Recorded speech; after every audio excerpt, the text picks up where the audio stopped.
Practice set 3.2 का question number 4। In figure circle with centre P and Q touch each other at point R। कभी भी तुम लोग को टचिंग सर्कल दिखेंगे तो सेंटर्स और पॉइंट, कॉमन पॉइंट क्या होते हैं? कोलिनियर। तुम्हारे को ये लिखना डायरेक्ट जरूरी है। कोलिनियर बता देने का, लिखने का P dash R dash Q। समझे ना? 1 मार्क आधा मार्क ऐसे ही मिल जाएगा। आगे पढ़ो। A line passing through R meet the circle at A and B respectively. R के इधर से एक लाइन पास हो रही है, वो सर्कल को एक जगह A पे मीट करी है और एक जगह B पे मीट करी है। दिख रहा है ना? Respectively. Prove that segment AP parallel to BQ। तुम्हारे को प्रूफ करने का है AP parallel to BQ। Parallel proof करने का है तो कॉरेस्पॉन्डिंग एंगल टेस्ट हो सकता है, अल्टरनेट एंगल टेस्ट हो सकता है, इंटीरियर एंगल टेस्ट हो सकता है 9th स्टैंडर्ड के हिसाब से, और 10th स्टैंडर्ड के हिसाब से कन्वर्स ऑफ BPT हो सकता है। कन्वर्स ऑफ BPT, लेकिन कन्वर्स ऑफ BPT के अंदर ट्राइंगल के अंदर पैरेलल लाइन आती है। यहाँ पे दोनों ट्राइंगल अलग है। समझ आ गया ना? तो इसके अंदर या तो कॉरेस्पॉन्डिंग एंगल टेस्ट, या तो अल्टरनेट एंगल टेस्ट, या तो इंटीरियर एंगल टेस्ट। अब देखेंगे क्या होता है। फिर तुम्हारे को बताने का कि triangle APR similar to triangle RQB। APR और RQB सिमिलर है कि नहीं है वो भी बताने का है। आगे इफ RQB है, RQB 35 डिग्री है, नहीं फाइंड करने का है। RQB और PAR 35 बोल रहे। PAR क्या बोल रहे? 35। तुम्हारे को RQB फाइंड करेगा। क्या फाइंड करेगा? RQB। तो शुरू करूँ? चलो। तुम्हारे को कभी भी ऐसे टचिंग सर्कल दिखेंगे, कभी भी ऐसे। अच्छा पहले ये देखो, तुम्हारे को पैरेलल बताने का है AP पैरेलल टू BQ। मैंने क्या बोला? कौन सी टेस्ट हो सकती है? कॉरेस्पॉन्डिंग, अल्टरनेट, या तो इंटीरियर। अब इन तीनों में से कौन सी जा रही है मालूम? देखो ये दो लाइन पैरेलल है, ये दो लाइन पैरेलल प्रूफ करने का है। ये दो लाइन क्या प्रूफ करने का है? पैरेलल। ये लाइन क्या हो सकती है? ट्रांसवर्सल, है ना? यानी तुम्हारे को हिंट में मैं बता रहा हूँ, हिंट ये दो लाइन पैरेलल प्रूफ करने के लिए उसके बाजू में हिंट लिख रहा हूँ। पेपर में ऐसा लिखना नहीं, हिंट बता रहा हूँ। तुम्हारे को ये एंगल और ये एंगल कॉन्ग्रुएंट बताने का है, और ये एंगल और ये एंगल क्या दिख रहे? Alternate angle. क्या दिख रहे? Alternate angle. तो ही अल्टरनेट एंगल टेस्ट हो सकता है। समझ ना? Angle PAB is congruent to angle PAB is congruent to angle PAB। इधर से नहीं बोले ना, PAB बोले ना, तो इधर क्या बोलेंगे? QBA। समझ है ना? तुम्हारे को ये वो करने का है। अच्छा ये PAP लिखो, जबकि है PAB। एंगल PAB, और इधर मैं सेंटर से जा रहा ना, तो इधर भी मैं सेंटर से जा रहा हूँ। PAB और ये QBA। समझ है? ये तुम लोग ने बता दिए दोनों एंगल कॉन्ग्रुएंट, और ये दोनों एंगल क्या दिख रहे? अल्टरनेट, Z की तरह दिख रहे। तो ये दोनों लाइन क्या हो जाएगी? Parallel alternate angle test. समझ है? तो चलो किसी भी हाल में अपन ये दो एंगल कॉन्ग्रुएंट प्रूफ करके बताएंगे। फिलहाल कभी भी इसके अंदर प्रूफ एंड सोल्यूशन दोनों आएंगे, खाली प्रूफ नहीं आएगा, क्योंकि एक पैरेलल प्रूफ करने का है, एक सिमिलर प्रूफ करने का है, इसके अंदर फाइंड करने का है। तो प्रूफ एंड सोल्यूशन दोनों आएंगे। कभी भी ऐसे टचिंग सर्कल दिखेंगे डायरेक्ट लिख देंगे P dash R dash Q, P dash R dash Q, और रीजन क्या लिखेंगे? Theorem of touching circles. Theorem of touching circle. इतना समझ में आ गया? इतना समझ में आ गया? Theorem of touching circle. अच्छा तुम्हारे को कभी भी याद रखो, कभी भी ऐसी लाइन और दो लाइन इंटरसेक्ट दिखेगी, वर्टिकली अपोजिट एंगल दिखते। क्या दिखते? Vertically opposite angle. तो वो सेंटर से जाओ, नेम दो PRA इज कॉन्ग्रुएंट टू। नहीं तो एक मिनट पहले वर्टिकली अपोजिट एंगल बाद में बताओ। एक मिनट पहले मैं ये बता रहा हूँ। मैं पहले ना ये दो ट्राइंगल ले रहा हूँ, कौन सा दो ट्राइंगल? ये ट्राइंगल, पहले ये ट्राइंगल ले रहा हूँ, इन ट्राइंगल पी आर ए। क्या ले रहा हूँ? इन triangle P R A. In triangle P, मैं ए आर भी बोल सकता हूँ, फिलहाल मैंने बोल दिया P R A. In triangle P R A, ये और ये congruent, radii of the same circle, radii of the segment P A is congruent to segment P R. Reason क्या लिखेंगे? Radii of the same circle, radii of the same circle, radii of the same circle. जब दो side equal है तो उसके नीचे जो base में जो एंगल है उन लोग भी क्या हो जाएंगे? इक्वल। और रीजन क्या लिखेंगे? Isosceles triangle theorem. In triangle P R A के अंदर अगर ये दो साइड इक्वल है तो ये एंगल और ये एंगल क्या हो जाएंगे? Equal. Angle P A R है ना, angle P A R is congruent to angle P A R is congruent to angle P R A. Reason क्या? ये equation number 1, isosceles CELS, isosceles triangle theorem. कौन सा angle मैंने बोला equal है? PAR PRA, same marking बताओ, PAR और PRA। Okay, कितना समझ है? Isosceles triangle theorem. अभी मेरे को मालूम है ये दोनों साइड, ये दोनों एंगल इक्वल हो गए, मैंने मार्किंग करके बता दिया। मैंने क्या बोला? ये लाइन और ये लाइन कभी भी ऐसे क्रॉस आएंगे तो वर्टिकली अपोजिट एंगल, तो angle PRA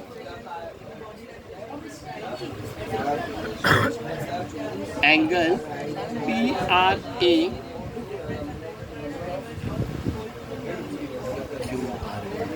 is congruent to angle PRA is congruent to, इधर सेंटर से नाम दिया ना मैंने, कैसा बोला? PRA, तो इधर बोलूँगा QRB।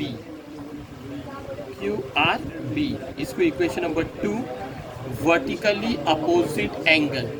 तुम लोग अपोजिट एंगल भी लिख सकते हैं, वर्टिकली अपोजिट एंगल का शॉर्ट फॉर्म है opposite angle, vertically opposite angle. तो देखो इन लोग दोनों के पास सेम मार्किंग है, ये डॉट है, इधर भी मैंने डॉट लिखा। अभी मैंने क्या बोला? PRA और QRB भी इक्वल है, यानी इधर डॉट तो इधर भी क्या आएगा? डॉट, यानी ये डॉट ये डॉट ये डॉट अभी तक ये सेम है। कितना समझ आया? हाँ, अभी ये वाला ट्राइंगल लो, कौन सा ट्राइंगल लेंगे? In triangle QRB, same process. In triangle QRB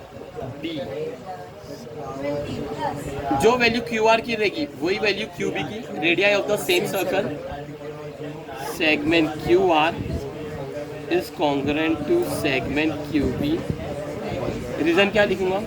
radii of the same circle. अब मेरे को मालूम है अगर दो साइड इक्वल है ट्राइंगल के तो दोनों एंगल भी क्या रहेंगे? Equal.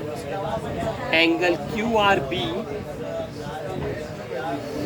is congruent to, angle QRB is congruent to angle QBR, है ना? ये इक्वेशन नंबर 3।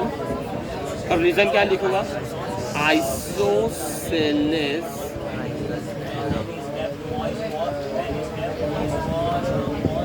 थ्योरम। मैंने यहाँ पे ये दो मार्किंग लेकर आया था, अब वर्टिकली अपोजिट एंगल के हिसाब से ये जो मार्किंग थी वो इसके पास आ गया। अभी आइसोसेलेस ट्रायंगल के हिसाब से अब मैंने बता दिया ये दोनों एंगल इक्वल हो गए, तो इसकी जो मार्किंग है वो इसकी मार्किंग हो गई, यानी कौन इक्वल हो गया? अभी ये और ये इक्वल। समझ है? पहले मैंने ये दो एंगल बताया, फिर मैंने ये दो एंगल बताया, फिर मैंने ये दो एंगल बताया। अब कंपेयर कर रहा हूँ तो ये दोनों एंगल क्या हो जाएंगे? इक्वल। किसको किसको कंपेयर करेंगे? From equation 1, 2 and 3। समझ आया क्या? From equation 1, 2 and 3। देखो कौन कौन रिपीट हो रहा है? देखो PAR रिपीट हो रहा है क्या? नहीं। PRA रिपीट हो रहा है। P A R P R A से कॉन्ग्रेंट है और P R A Q R B से कॉन्ग्रेंट है। P R A Q R B से कॉन्ग्रेंट है। अभी देख क्यू आर बी रिपीट हो रहा है। अब क्यू आर बी आर से कॉन्ग्रेंट है। जब P A R P R A से कॉन्ग्रेंट है और पी आर ए जो ये है क्यू आर बी से कॉन्ग्रेंट है और ये जो Q R B Q B R से कॉन्ग्रेंट है, तो कौन कॉन्ग्रेंट नहीं बताया लो मैंने, इन लोग दोनों के ऊपर मैंने अंडरलाइन करा, ये दोनों क्या हो जाएंगे, इक्वल। समझ आए ना? देख P A R P R A से कॉन्ग्रेंट है, P R A Q B R से कॉन्ग्रेंट है और Q R B Q B R से कॉन्ग्रेंट है। तो कौन किससे कॉन्ग्रेंट होगा? पी ए आर और क्यू बी आर। कौन कौन रिपीट हो रहा है? P R A repeat, Q R B repeat. इन लोग दोनों रिपीट नहीं हो रहे ना और तीनों एक दूसरे से कॉन्ग्रेंट है, तो इन लोग दोनों क्या हो जाएंगे, कॉन्ग्रेंट। Therefore, from 1, 2 and 3 लिख दिए ना, angle P A R is congruent to angle Q B are.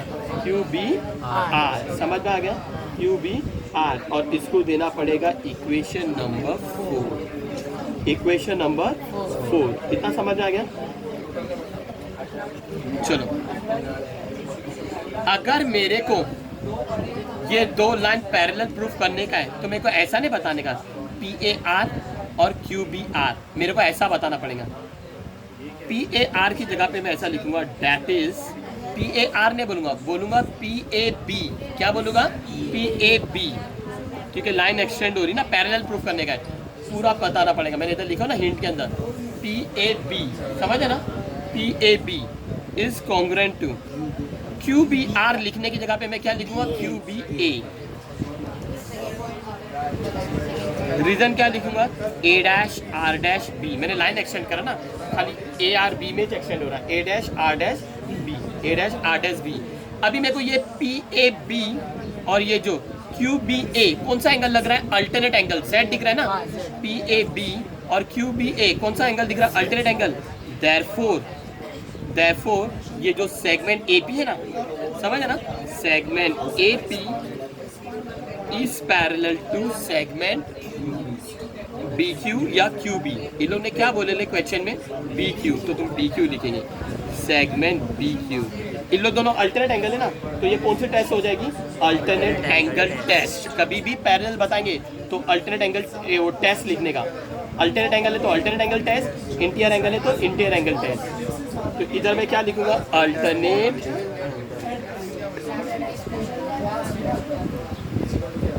Angle test, alternate angle test. आ गया समझ में? अभी मेरा सिर्फ फर्स्ट पार्ट हुआ, फर्स्ट प्रूफ हुआ। अब मेरे को क्या करने का है? ये जो ए पी आर और R Q B similar proof करने का है। सिमिलर प्रूफ करने के लिए क्या क्या है? A test of similarity, A test of similarity, S test of similarity, S test of similarity. Okay, अब फिलहाल ये देखना है कि ट्राइंगल के नाम बराबर दिए कि नहीं। तो फिलहाल मैंने फिगर नेक्स्ट पेज पे बनाया ना, तुम लोग उधर देखो। इन लोग ने क्या दिए मेरे को नाम? ट्राइंगल ए पी आर और आर क्यू बी। फिलहाल इधर ही देख लो, ए पी आर, ए इधर है, ए से सेंटर के इधर गए, फिर आर के पास गए। क्या ये नाम सही है क्या? ए किधर है? मेरा सर्कल की बाउंड्री के इस तरफ है, तो आर किधर है? वो तो बीच में, इधर नहीं होना चाहिए था, इधर। यानी ये नाम बराबर नहीं दिए, समझ है ना? ए सर्कल के इस कोने में, तो ट्राइंगल का जो दूसरा नाम वो इधर नहीं होना चाहिए, वो इस कोने में होना चाहिए, समझ है ना? यानी ट्राइंगल का ये नेमिंग बराबर कॉरेस्पॉन्डेंस में नहीं है। ए पी आर ना, तो ये होना चाहिए बी क्यू आर। ट्राइंगल का नेम बराबर नहीं है। मैंने नेम क्या बोला?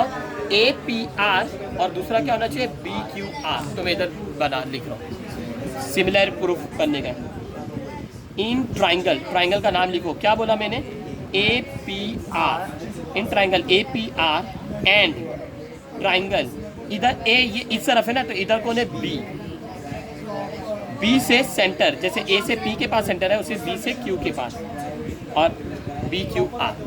ओके, आया समझ में? देखो मैंने उधर बताया लो, ये एंगल कॉन्ग्रेंट है आइसोसेलेस ट्रायंगल थ्योरम के हिसाब से, क्योंकि दो साइड इक्वल थे।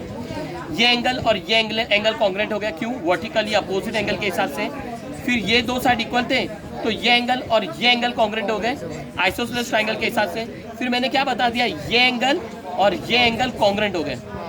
काय के लिए? अल्टरनेट एंगल है ना? नहीं, फ्रॉम 1, 2 and 3, फ्रॉम 1, 2 and 3 तुम्हारे पास हर जगह एंगल की मार्किंग है। हर जगह काय की मार्किंग है, एंगल की मार्किंग है। तो तुम लोग ट्रिपल ए ला सकते हैं, डबल ए ला सकते हैं। अब देखो इसके अंदर कौन सा आ सकता है। ज्यादा से ज्यादा तुम लोग डबल ए लाने की कोशिश करना। क्या लाने की कोशिश करेंगे? Double A. डबल ए मतलब ए टेस्ट ऑफ सिमिलैरिटी। तो चलो, in triangle A P R and triangle B Q R, मैं साइड की जगह पे मैं किस पे अटैक करूंगा? एंगल के ऊपर। किस पे अटैक करूंगा? एंगल के ऊपर। पहले अपन लोग किसके अटैक करेंगे? एंगल ए पे अटैक करेंगे। क्या ए पे मार्किंग है? हाँ, मैंने लेकर आया हूँ। जो मार्किंग ए पे, क्या वो मार्किंग बी पे? हाँ, मैंने लेकर आया हूँ, पीछे लेकर आया हूँ, मालूम है ना? तो ए को बीच में लिखो, ए बीच में लिखे, पी और आर में, पी इधर और आर इधर। क्या लिखा मैंने? P A R, P A R. तो इधर क्या लिखना पड़ेगा? Q B R. और तुमने ये प्रूफ करके बताए। ले कहाँ है?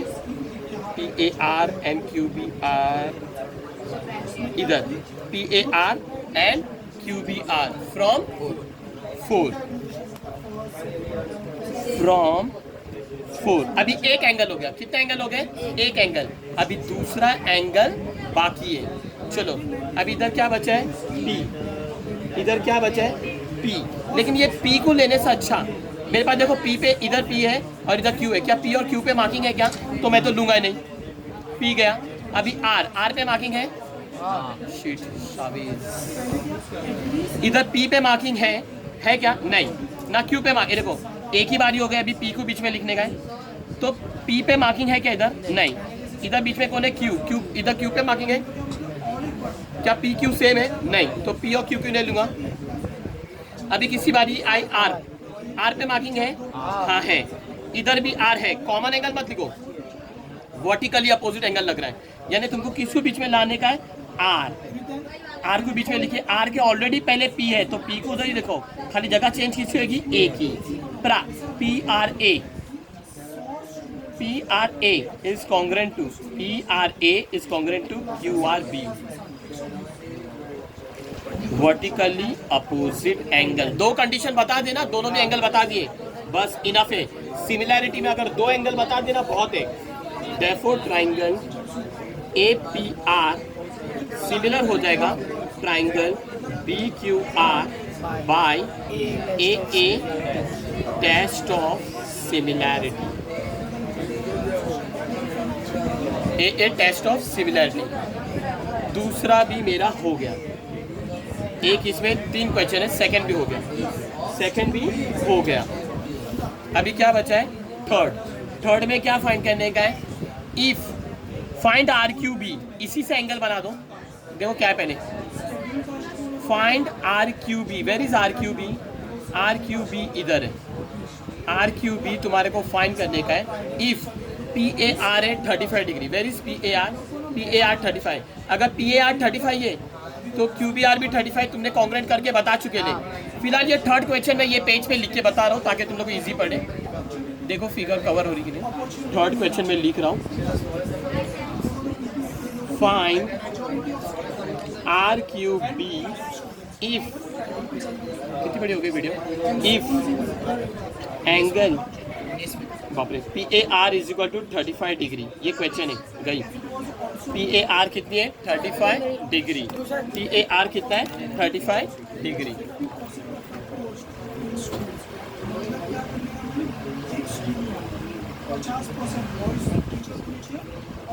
ये देखो, अगर उन्होंने क्या बोले? पी ए आर 35 है। मेरे को पता है P A R 35 degree dot dot dot given. P A R 35 degree. अगर पी ए आर 35 डिग्री है तो क्यू बी आर भी क्या रहेगा? 35 डिग्री। क्यों? क्योंकि पी ए आर और क्यू बी आर कॉन्ग्रेंट है। मैंने जब प्रूफ कराऊँ, कहाँ पे प्रूफ कराऊँ? पी ए आर और क्यू बी आर फ्रॉम 4। तो मैं ये लिख के बताऊँगा, पी ए आर और क्यू बी आर है ना, मैं इधर लिख के बताऊँगा। Angle P A are is congruent to QBR from 4। PAR 35 है, PAR कितना है? 35। तो QBR भी क्या रहेगा? Therefore angle Q B R 35 degree, यानी क्यू बी आर हो गया 35 डिग्री। तुम्हारे को ये थोड़ी फाइंड करने का है, तुम्हारे को क्यू बी आर नहीं फाइंड करने का है, तुम्हारे को क्या फाइंड करने का है, आर क्यू बी। क्या फाइंड करने का है, आर क्यू बी। अच्छा देखो, तुम्हारे को मालूम है ये 35 है, तो ये भी 35, तुमने ये भी प्रूफ करे थे, प्रूफ करा है कि नहीं? तो बताओ, ये हो गया ए पी। मैंने कैसे बोला था इधर से ना, ए R P, A R P के पी ए आर बोला था मैं, सेंटर से नाम दिया था। वर्टिकली अपोजिट एंगल था ना, वर्टिकली अपोजिट एंगल इक्वल देते ना। ये देखो क्यू बी आर, अगर ये 35 है तो ये 35 हुआ। तुमको इससे मतलब नहीं, तुमको इससे मतलब है। अच्छा ये 35 है तो ये भी 35 है। Isosceles triangle P A R और पी आर ए इधर बताए नहीं, पी ए आर और P R A, P A R और पी आर ए बताए from 1, P A R is congruent to P R A, P A R is congruent to P R A from 1, P A R is congruent to P R A from 1। अगर ये 35 है तो ये भी 35 है ना, P A R 35 है, question में दिए इधर पी ए आर 35 है, देयरफॉर पी आर ए कितना हो जाएगा 35 डिग्री। ये 35 हुआ, ये भी 35 हो गया। अब ये 35 है, ये भी 35, वर्टिकली अपोजिट एंगल, तो P R A is congruent to, P R A is congruent to Q R B. P R A मिला 35, therefore angle Q R B भी मिला 35। अभी आराम से कर सकते हैं इन क्यू एक, तुम्हारे को ये फाइंड करने का ना, क्या आर क्यू बी, ये आराम से फाइंड कर सकते। Sum of the measure of the angle of a triangle is 180 degree. पूरा करके बताना, रिमेनिंग एंगल में मत करना, ठीक है? हाँ, ये वर्टिकली अपोजिट एंगल के लिए मेरे पीछे तुम लोग देख लेना, पॉज करके फ्रॉम 2 लिखाओ। इन ट्रायंगल, इसी से ट्रायंगल का नाम बना दो, इसी से, ये एंगल के नाम से ही ट्रायंगल का नाम बता दो। जो फाइंड करने का ना एंगल, उसी को ट्रायंगल बना के नाम बताओ। In triangle R Q B, जो फाइंड कर, in triangle R Q B, in triangle R Q B, जो फाइंड करेगा उसको पहले लिखो, angle R Q B, angle R Q B plus angle Q R B, क्या क्यू आर बी है ना, angle Q R B plus angle Q B R is equal to 180 degree.